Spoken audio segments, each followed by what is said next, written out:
तर आता आपण विज्ञान विषयातील इयत्ता 8वीचा रोग हा पाठ बघणार आहोत. ह्या पाठामध्ये आपण रोगाचे प्रकार बघणार आहोत. तर प्रामुख्याने रोग म्हणजे काय? त्याच्यानंतर रोग म्हणजेच आपण आजारी पडतो ते. तर रोग आपल्याला व्हायला नको म्हणून आपण कोणती काळजी घेतली पाहिजे. त्याच्यानंतर जर आपण आजारी पडलो तर आपल्यापासून तो आजार दुसऱ्यांना व्हायला नको म्हणून आपण कोणत्या पद्धतीची काळजी घेतली पाहिजे. त्याच्यावरती काय उपाययोजना केल्या पाहिजेत. हे सर्व आपण आज या पाठामध्ये बघणार आहोत. तर रोग म्हणजे काय? तर रोग म्हणजे आपलं शरीर जे आहे ते सुरळीतपणे चालू असतं. जे आपण जर काही अन्न वगैरे खाल्लं तर ते बसतं. त्याच्यानंतर आपल्या सर्व शरीराच्या हालचाली वगैरे सुरळीतपणे चालू म्हणजे आपण चांगले आहोत. एक अडचण म्हणजे जर आपण अन्न खातो ते आपल्याला पचत नाही, वॉमिटिंग वगैरे होते किंवा जुलाब वगैरे लागतात किंवा डोकंदुखी वगैरे, असं म्हणजे शरीराची जी हालचाल आहे याच्यामध्ये काहीतरी बिघाड आला म्हणजेच काय तर आपल्याला काहीतरी आजार झाला, आपल्याला काहीतरी रोग झाला असं आपण म्हणतो. तर याच्याच आपण कारण वगैरे बघणार आहोत. तर इथे आपण बघू शकतो रोग म्हणजे काय. तर रोग म्हणजे शरीराची जी सुरळीतपणे जे शरीर आपलं चालू असतं त्याच्यामध्ये काहीतरी अडथळा निर्माण होणे. तर आपण बघतो वातावरणामध्ये खूप सारे जीवजंतू असतात. आपण रोज त्यांच्या संपर्कात असतो. तर तरी पण बरेचसे जण आजारी पडतात, बऱ्याचशा जणांना आजार होतो. तर ते का बरं? तर आपल्या शरीरामध्ये ज्या पांढऱ्या पेशी आहेत त्या ह्या आजारांपासून वाचवण्याचे काम म्हणतो का एखाद्याची रोगप्रतिकारक शक्ती खूप चांगली असते, एखाद्याची खूप कमी असते. तर ते कशावरती अवलंबून असतं? तर ते आपल्या पांढऱ्या पेशींवरती अवलंबून असतं. ह्या जीवजंतूंपासून आपल्या शरीराचं संरक्षण हे आपल्या पांढऱ्या पेशी करत असतात. तर पांढऱ्या पेशींची जी त्या जंतूंसोबत लढण्याची क्षमता आहे ती जर आपल्या शरीरामध्ये कमी असेल तर आपण लवकर आजारी पडतो. आणि जर आपल्या शरीरातील पांढऱ्या पेशींची ती क्षमता जर जास्त असेल तर आपली इम्युनिटी पॉवर जी आहे ती चांगली, आपण लवकर आजारी पडत नाही. आणि जर एखादा आपल्याला आजार झाला, एखादा जर रोग आपल्याला झाला तर आपली जी शरीराची जी सुरळीत पद्धतीने जे आपलं शरीर चालू आहे याच्यामध्ये काहीतरी होतं. मग त्याच्यामुळे माणसाचा स्वभाव चिडचिडा होता, खराब होते आणि शरीर सुद्धा कोणा चक्कर वगैरे येते, शरीर सुद्धा खूप थकल्यासारखं जाणवतं.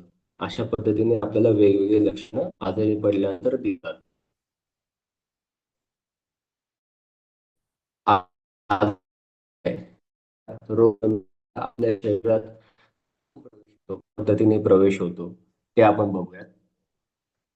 तर दूषित अन्न, पाणी, त्याच्यानंतर दूषित हवा यांचा जेव्हा आपल्या शरीरामध्ये प्रवेश होतो म्हणजे जर आपण कुठे जर अ, उघड्या वगैरे अन्न वगैरे खाल्ले, त्याच्यानंतर आपण खूप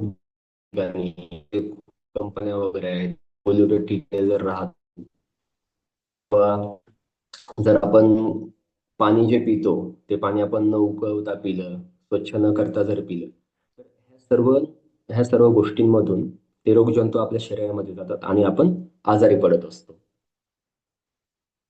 त्याच्यानंतर आपण बघूयात रोगांचे प्रकार. तर प्रामुख्याने 3 प्रकारचे रोग आहेत. पहिले म्हणजे साथीचे रोग. तर साथीचे रोग म्हणजे कोणते? जेव्हा हवामानामध्ये काहीतरी बदल घडतो, पावसाळा चालू होतो किंवा पावसाळ्यानंतर थंडी चालू होते. अशा ज्या वातावरणामध्ये बदल होतो, तर त्या बदलामुळे आपल्या शरीरावर त्याचा काही दुष्परिणाम होतात. तर तेव्हा साथीचे रोग पसरतात. मग साथीच्या रोगांमध्ये कॉलरा झाला, त्याच्यानंतर हगवण लागणे, डोळे येणे, अशा पद्धतीने आपण हे नेहमी बघतो. अशा पद्धतीचे आजार वगैरे जेव्हा वातावरण वगैरे बदलतं, तर तेव्हा खूप मोठ्या प्रमाणात अशा पद्धतीचे आजार पसरतात. आपण पण बघतो दवाखान्यांना ह्या सीझनमध्ये खूप गर्दी असते. तर हे आजार झाले साथीचे रोग. म्हणजे ते सगळीकडे ते पसरलेले असतात म्हणून त्यांना साथीचे रोग म्हणतात. त्याच्यानंतर दुसरा प्रकार म्हणजे संसर्गजन्य रोग. संसर्गजन्य म्हणजे एखाद्या व्यक्तीला तो आजार झालेला आहे आणि आपण जर त्याच्या संपर्कात असलो, त्याच्या आपण जर जवळपास असू, तर तो आजार आपल्याला होऊ शकतो. म्हणजे जर एखाद्याला खोकला वगैरे झालेला आहे, तो खोकलतोय, मग त्याचे जे जंतू आहेत ते हवेमार्फत आपल्या पण शरीरामध्ये प्रवेश करतात. तर अशा पद्धतीचे जे रोग आहेत ते ते संसर्गजन्य रोगामध्ये मोडले जातात. मग त्याच्यामध्ये क्षयरोग वगैरे जे आहेत, जास्त करून जो खोकला वगैरे किंवा क्षयरोग, तर हे झाले संसर्गजन्य रोग. हे आपण त्यांच्या संपर्कात असल्यावरती होतात. आणि तिसरा प्रकार म्हणजे संपर्कजन्य रोग. तर संपर्कजन्य रोग म्हणजे काय? आपण जर एखाद्याच्या संपर्कात येत असू किंवा काही काही घरांमध्ये असतं असं का भाऊ भाऊ असतात एकाच वयाचे, तर मग एकमेकांचे कपडे वगैरे घालणं किंवा एकाच ताटामध्ये जेवणं अशा पद्धतीने. तर यांच्यामधून संपर्कामधून जो रोग होतो त्याला बोलतात संपर्कजन्य रोग. म्हणजे दजकरण झालं, खरूज झालं, नायटा झाला, अशा पद्धतीचे जे रोग आहेत ते संपर्कजन्य रोग असतात. जोपर्यंत आपण त्यांच्या संपर्कामध्ये येत नाही, म्हणजे एक तर त्यांच्या कपड्यांना वगैरे हात लागणे किंवा एकाच ताटामध्ये जेवणे वगैरे, असं जोपर्यंत होत नाही तोपर्यंत ते आजार पसरत नाहीत. किंवा काही काही जण टॉवेल वगैरे यूज करतात, एकच टॉवेल 3-4 जण यूज करतात, तर त्यामध्ये संपर्कजन्य रोग होण्याचा आपल्याला धोका हा अधिक असतो. तर ही काळजी सर्वांनी घेतली पाहिजे. आपली जी शरीराची जी काळजी आहे ती सर्वांनी घेतली पाहिजे.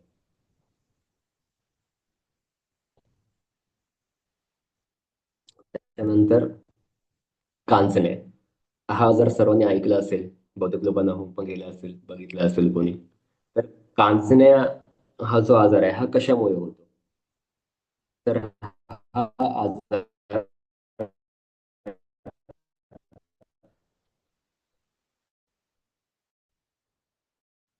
जसं तुम्हाला संपर्कामध्ये आलो, हा आहे स्किन डिसीज. याच्यामध्ये बॉडीवरती, आपल्या शरीरावरती लहान लहान पुड्या तयार होतात लाल कलरच्या पाण्यासारख्या. तर हा झाला संपर्कजन्य. जसं खरूज झालं, नायटा झालं, अशा पद्धतीने कांचण्या सुद्धा संपर्कातून एकमेकांना होऊ शकतात. तर कांजण्यांची लक्षणं काय? तर त्वचेवर पाण्याच्या फोडासारखी पुरळ तयार होणे, ताप येणे, डोके दुखणे, ही सर्व कांजण्यांची लक्षणं आहेत. असं जर आपल्याला कुठे जाणवलं का एखाद्या व्यक्तीला झालेलं आहे, तर आपण त्यांच्यापासून जोपर्यंत तो व्यक्ती बरा होत नाही तोपर्यंत एक अंतर ठेवलं पाहिजे. ही आपण तिथे काळजी घेऊ शकतो. त्याच्यावरती प्रतिबंधात्मक उपाय म्हणून ही काळजी घेऊ शकतो. आणि दुसरं म्हणजे कांजण्या एकदा होऊन गेल्या का शक्यतो परत येत नाहीत. कारण की त्या अँटीबॉडीज आपल्या शरीरामध्ये तयार झालेल्या असतात. म्हणून तो आजार आपल्याला परत होत नसतो. त्यानंतर आहे पोलिओ. पोलिओ हा पूर्वी खूप मोठ्या प्रमाणात पोलिओ रोगी आपल्याला दिसत. आता जर बघायला गेलं तर लसीकरणामुळे हा आजार खूप मोठ्या प्रमाणात आटोक्यात आलेला आहे. आता जास्त करून पोलिओचे रोगी जे आहेत ते दिसत नाहीत आपल्याला. काही जे असतील पूर्वीपासूनचे तेच आपल्याला बघायला भेटतात. तर पोलिओ होण्याचं कारण काय? तर दूषित अन्न, पाणी, हवा यांच्या मार्फत यांच्यामध्ये जे अतिसूक्ष्म जे कण होते त्यांच्यामुळे आपल्याला पोलिओ व्हायचा. पोलिओची आपण लक्षणं बघूया. पोलिओच्या लक्षणांमध्ये ताप, त्याच्यानंतर लाल घसा होणे, त्याच्यानंतर पाठ व पायांच्या स्नायूंवरती ताण येणे. ताण येणे आपण म्हणतो पायाला गोळे वगैरे येतात, अशा पद्धतीचं. त्यानंतर त्या स्नायूंची वाढ थांबणे, लुळेपणा येणे, म्हणजे आपण म्हणतो अपंगत्व. काही काहींना जन्मापासून अपंगत्व नसतं. जन्माला आल्यानंतर पोलिओची लागण झाल्यानंतर सुद्धा बहुतेक लोकांना अपंगत्व येतं. तर याच्यामध्ये उपाययोजना आपण काय करू शकतो? तर जन्मापासूनच भरपूर सारे लसीकरण वगैरे आपल्याला दिले जातात. शासनामार्फत सर्व ह्या गोष्टी मोफत पुरवल्या जातात. तरी लसीकरण वेळोवेळी करणं, त्याच्यामध्ये कुठल्याच पद्धतीचा गॅप वगैरे न देता ती काळजी घेणं, हे आपण त्याच्यावरती प्रतिबंधात्मक उपाय म्हणून करू शकतो. लसीकरण वगैरे वेळेवरती घेणं. त्याच्यानंतर रेबीज. पण बहुतेक विद्यार्थ्यांनी ऐकलं असेल, बघितलं असेल. जे पिसाळलेले कुत्रे वगैरे आहेत, मांजर किंवा माकड, हे जेव्हा आपल्याला चावतात त्याच्यातून आपल्याला रेबीज होतो. तर जर एखादा पाळीव कुत्रा असेल, त्याचं जर लग्न झालेलं असेल, तर तो चावल्याने रेबीज होत नसतो. जे रस्त्यावरती फिरणारे वगैरे कुत्रे आहेत, ज्यांचं कोणतंच लसीकरण वगैरे झालेलं नाही, हे जर आपल्याला चावले तर त्यांच्यातून आपल्याला रेबीज हा आजार होऊ शकतो. तर त्याच्यासाठी काळजी म्हणजे अशा कुत्र्यांपासून किंवा माकडं वगैरे असतील त्यांच्यापासून लांब राहणे. आणि आपण जर घरात काय पाळलेलं असेल, कुत्रं, मांजर, तर त्यांना हॉस्पिटलमध्ये जाऊन इंजेक्शन देऊन त्यांचं लसीकरण करून घेणे, हा आपण याच्यावरती उपाय करू शकतो. आणि जर कोणतं जर कुत्रा मांजर चावलंच, तर रेबीजची आपण लक्षणं बघत आणि मग त्याच्यानंतर त्याच्यावरती उपाययोजना काय असते ते बघूया. तर त्यामध्ये लक्षणं म्हणजे तीव्र डोकेदुखी, त्याच्यानंतर घशाच्या स्नायूंमध्ये वेदना म्हणजे घसा खूप दुखणे, त्याच्यानंतर पातळ पदार्थ किंवा पाणी याची भीती वाटणे. ज्याला रेबीज होतं तो पाण्याला बघितल्यावर खूप घाबरतो, म्हणजे आंघोळ न करणे किंवा पाणी न पिणे अशा पद्धतीने. त्याच्यानंतर जर पिसाळलेला कुत्रा वगैरे असेल तर त्या कुत्र्यासारखं करणे, अशा पद्धतीची लक्षणं आपल्याला त्याच्यामध्ये दिसून येतात. तर याच्यावरती उपाययोजना काय? जर आपल्याला एखादं कुत्रं, मांजर काही चावलं, तर सर्वप्रथम म्हणजे ती जखम स्वच्छ पाण्याने साबण लावून साफ करून घेणे. आणि त्यानंतर लवकरात लवकर जवळचं जे कोणतं हॉस्पिटल असेल तिथे जाऊन त्याचे जे काही डोसेस असतात, 3 इंजेक्शनचा डोस असेल, 5 इंजेक्शनचा असेल, 3 आठवडे, 5 आठवडे, अशा पद्धतीने वेगवेगळे डोस असतात. ते तो डोस कंप्लीट करून घेणं. तो डोस जोपर्यंत आपण कंप्लीट करत नाही, तोपर्यंत आपण त्याच्यापासून पूर्णपणे सुरक्षित होत नसतो. तर ही काळजी सर्वांनी घेतली पाहिजे. जर कोणाला जर असं काही आढळलं, जर कोणाला काही चावलं वगैरे, तर लवकरात लवकर तो डोस कंप्लीट करून घेतला पाहिजे.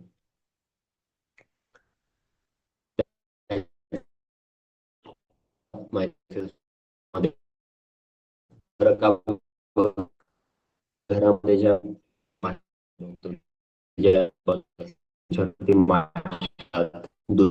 दूषित, तर तिथून आपल्याला कॉलरा होत असतो. कॉलराची लक्षणं कोणती आहेत? तर उलट्या, जुलाब, त्याच्यानंतर शरीरातील पाण्याची पातळी कमी होणे. पातळी कमी होणे म्हणजे काय? उलट्या होतात, त्याच्यानंतर जुलाब होतात.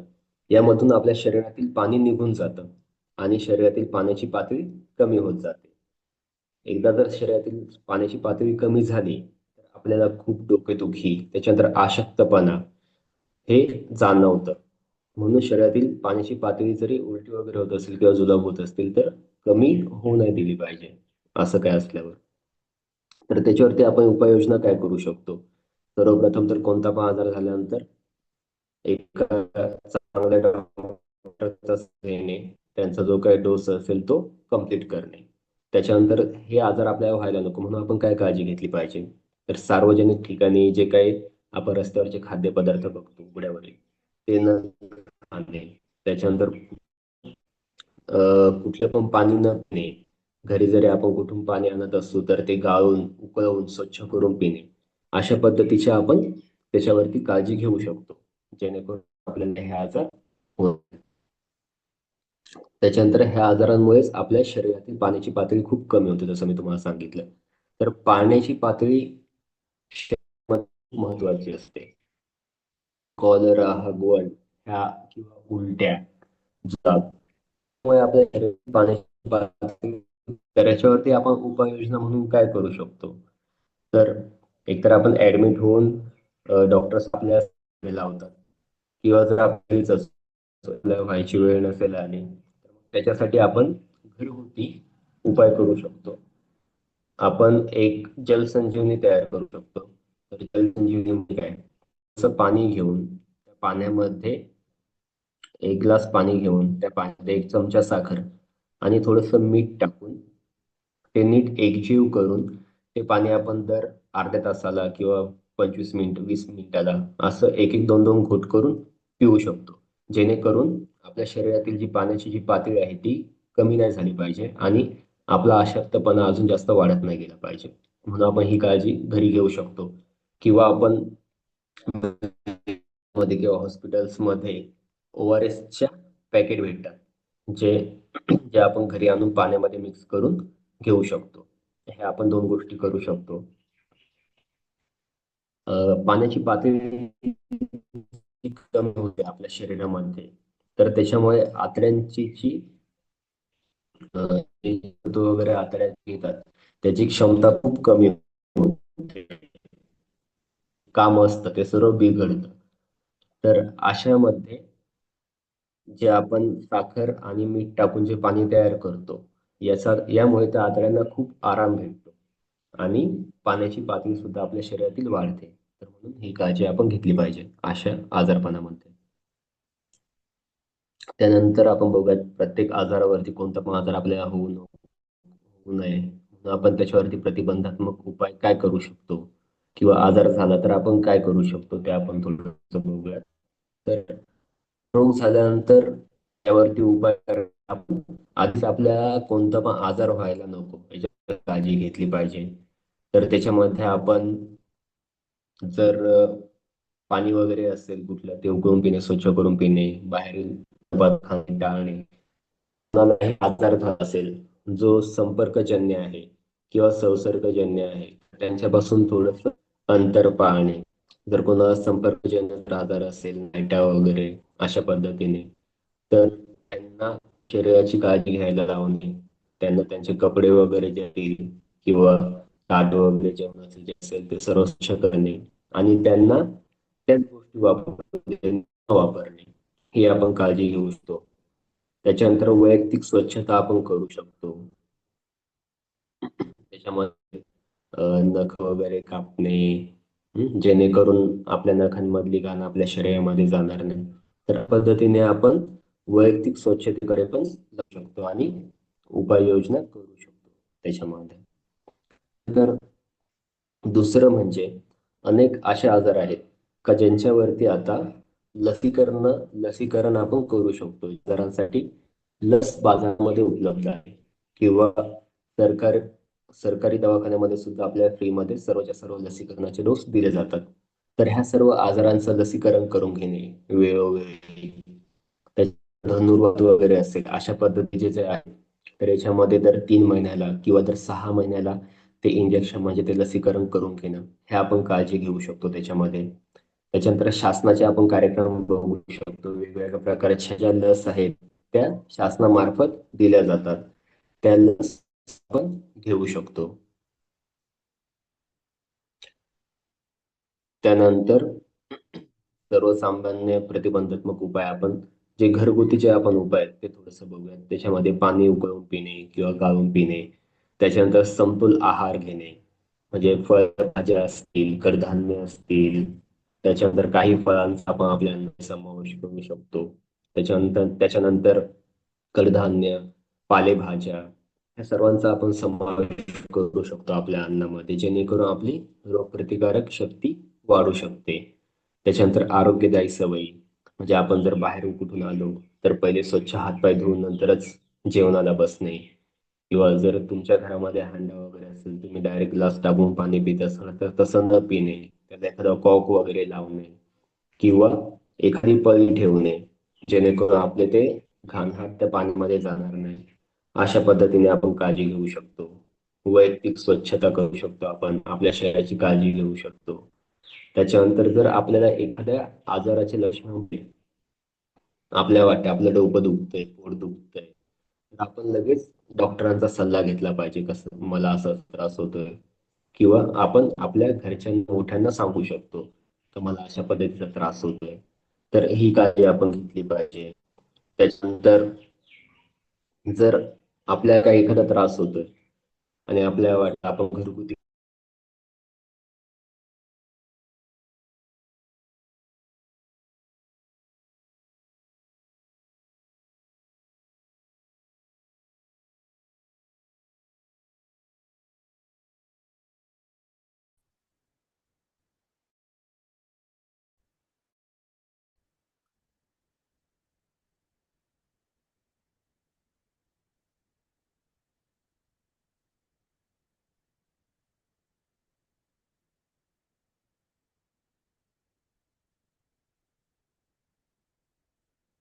तर अशा पद्धतीचे उपाय आपण हे करू शकतो.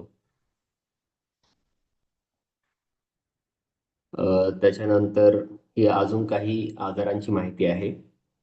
जसं प्लेग झालं, देवी रोग, हे सर्व साथीचे रोग आहेत.